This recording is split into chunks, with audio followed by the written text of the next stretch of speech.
may be a 100% literate state, but gender discrimination still exists here. As a girl of 18 years who have been living in this society, I can say thoroughly that gender discrimination exists here. Education may have succeeded in making us literate, but the mindset, especially of the men in our society, has not changed. But I think it should start from a family. Yeah, it should start from a family. It means our father, mother, brother. When we are saying something, then they will say that no, you don't have the voice. Please don't say. This is the matter between the elders. You should please silent. So I mean, even I had the problems with that.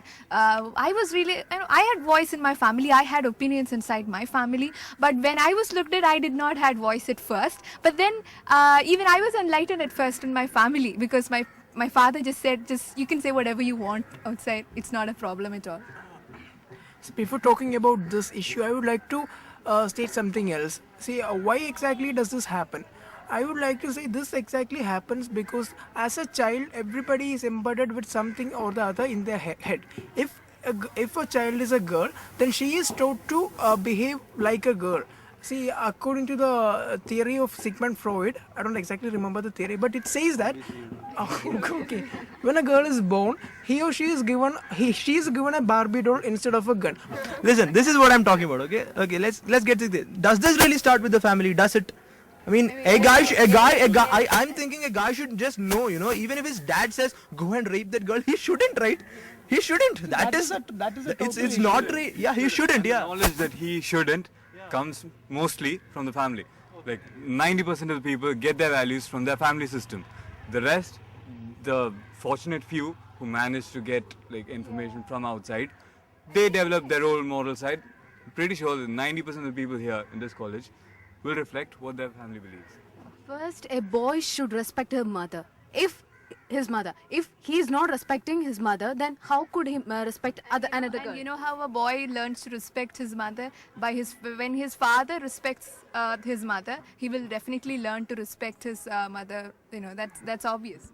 No, at first I think, even if our family changes, ultimately the society has to change. And on one fine morning the society doesn't change. Typical example, okay, if after college I reach by 5 o'clock, everybody's like, Ayo, why are you so late? And if my brother reaches at 7 o'clock, they doesn't even care. When I am late by even half an hour, it's like, why are you so late? And when that's the situation. See, that is exactly what I've told you before. See, all these ideas gets imparted into you. Okay, if you didn't reach by 5 o'clock, then you're wrong. That idea is given by the society and the family. Yeah, but have you ever tried to say, okay, this is wrong? I mean, you've not asked my brother why he's late, so why are you asking me why I'm late? Have you ever asked that? I think a fault does lie with everyone, right? I mean, not just the family and also the people who have the problems. You have to raise your voice. You can't just expect people to make the society better for you. I guess ultimately you have to make an effort to make it better. Family makes a society. That is a basic unit. Yeah, that is a basic unit. And I also want to give an example of Dangal. The American star film. Yeah, in that there is a tagline. हमारे चोरों से कम है क्या चोरियां? I guess at the end of the day, even Dangal does, have a kind of a scene where the girls are wearing something short. So I guess that is an extension of it. I mean, if women are equal, then nobody stares at a short skirt. But it's because men have all these prejudices that we kind of, okay, she's wearing a short skirt. Yeah. But then that is what the film is addressing. I get that we're not talking about the film here, but then if you look at it, that is what it's addressing. People are doing this. The girls, they came, they changed, they won, people respect them. And that is how it works with society too. You can't be complaining about, okay, this happened, I get on the bus, people looked at me. Raise your voice, speak up to them. Okay, I can raise my voice only if my family supports. When it comes to Dangal, they had a very strong father to support them. But when it comes to many families in Kerala, I don't think the family supports. You are a girl, just keep quiet. Why should you let the society know your problems? Yeah, I mean, there are families who support their young girl children, but still, there are, as she said, there are others who does not. I mean, that is obvious in Kerala. You know what? If you're going to say that an educated person like a doctor or an engineer does not have a say in whether she's decked in gold, I don't think the ordinary girl has any chance whatsoever. I don't think, I mean, if an engineer and doctor is going to say, okay, my dad is asking me to wear so much gold, okay, I'll wear that gold, then what chance do ordinary, uneducated people in Kerala have? That is where the entire literacy question comes, right? And I don't think anybody is going to say, no, I will wear this because my dad told me to wear it. You can obviously say, no, I don't want to wear the gold. That's what even I want to say, because I know every girl will have the same opinion, including mine. It's like, you know, what the society creates an image for the girl, and she's expected to live up to it. That's not. I should decide what I want to do with my life, and not the society. Right. So, what both of you have been saying, I think is that most families, they connect the honor or the identity of their children, especially their daughters, to themselves. They connect that to the family honor, the family name, whatever. And what happens at the end is that the girl child, she gets like suffocated. She doesn't really get to do what she wants to do. She doesn't get to go where she wants to go. She doesn't get to get the education that she wants. And one of the main reason why we get suffocated is because men are allowed to be themselves, but we are not allowed to be ourselves. That's one of the main reason why we are suffocated. But can I just say something, and I think we'll all agree with it. I mean, women in Kerala seem to be better, at least in some spaces, than North India. I mean, no offense to all those Northeast, no offense to the Northeast, but we are far better. But we're not perfect, let's get that straight. We're not perfect, but it's much better, I guess, right? I mean, at least women get to be born. I guess that is an advantage, isn't it, compared to female feticide? Yeah, they get to be born. I think that is a right we can't just say no to, right? And what exactly does that literate means? Every single person who can put a signature is considered as literate in Kerala. I think that is a fact. Now, Women can get education like maybe up to 10th standard or plus 2. She can pursue her studies after maybe degree or something, even in villages.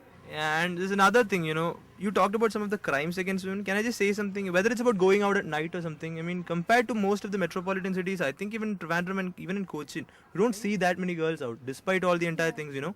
I think the entire reason why so many crimes are happening there is also, and are not happening here, is also kind of because women don't get the chance to go out in the first place. I think that is a problem. I'm not allowed to go outside home maybe after 8 o'clock or something. I'm not allowed to go, even if I ask. I'm from a rural area, but it is more away. It is far away from the city.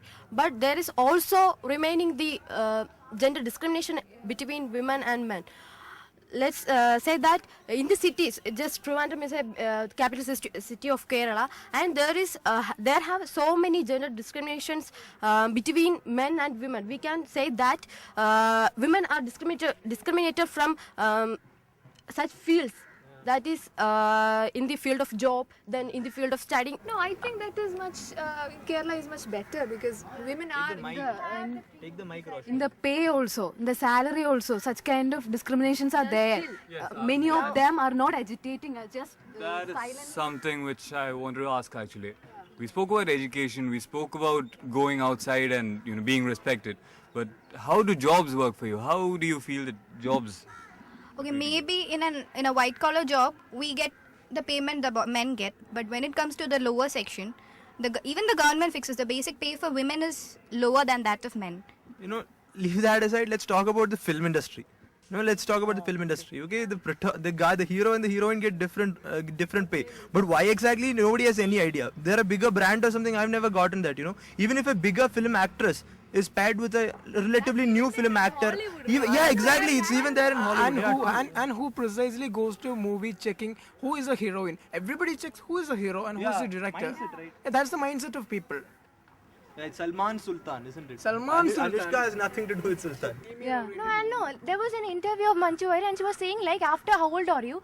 What all films she got, everything was, the script was female oriented, saying about women empowerment. She couldn't get any other character. It was like, Manju Vaര്യar means a character that stands for women empowerment. She was stereotyped. But there is so many films that shows the importance of women. That is How Old Are You? Then Rani Padmini. There are a lot of examples. But we can say that How Old Are You? Is a female-dominated film, and it is a big budget and it is a big success.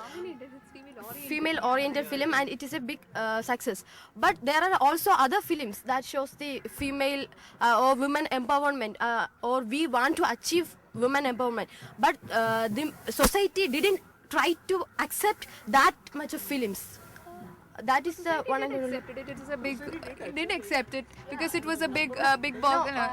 that is there are It ran for almost. in the Mollywood industry also. There's so many film stars like Mohanlal, Mammootty. Okay, they all are big stars. That much of potential the female actors have. Manju Warrior, but they are not accepting that. I would like to switch this topic from film to sports. Let's take sports, precisely cricket, into consideration. When Mahendra Singh Dhoni gets 6 crores, how much exactly Mithali Raj gets? I mean, how many of you actually know who Mitali Raj is? Mitali Raj is actually she's the Indian women's team's And how captain. many of you know Mithali Raj? Yeah, it's a good question. Yeah, sports too is somewhere that, but I think in Kerala generally even men's and women's sport we don't know much about, do we? Yeah, I mean we've got like this great football team, right? Kerala Blasters, but we don't have a female league or an ISL or something to promote the same. So I guess that's also a problem. What I would like to say is, right from the school level, you don't have a women's football team or a women's cricket team. So when it comes to the higher level, it's the same. Outside India, there are, my cousin is in Bahrain, but she's a captain of a basketball team. So when she comes here and shares her experience, I believe we don't have a women's basketball team in our school, do we? Do you No, I believe.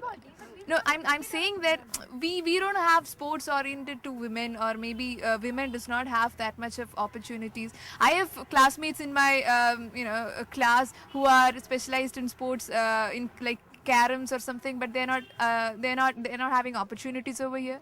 Even today, can I just say something? Today the union guys, like, they came around and they were like, okay, we have cricket, they have cricket and football for the guys. For girls, we have separate games, caroms, chess. I mean, why? Why exactly? Why not something else?